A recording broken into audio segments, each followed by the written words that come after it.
technology o artificial intelligence ay isa sa mga pinakamalaking trending topics ngayon. Ngayong 2025, mas nagiging powerful ang AI tools mula sa smart assistants, image generators hanggang sa pag-aaral at trabaho. Sobrang laki ng impact niya araw-araw. Did you know, kaya na gumawa ng AI ng image, magsulat ng content, tumulong sa research, at magsuporta sa healthcare and businesses.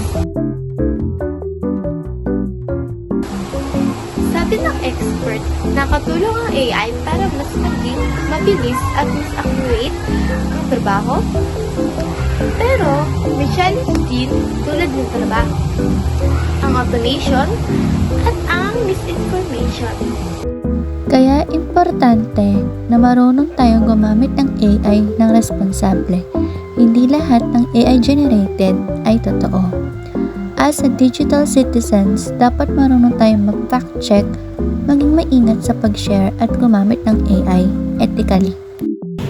Bago mag-share ng kahit anong AI content online, i-verify muna. Think smart, think safe.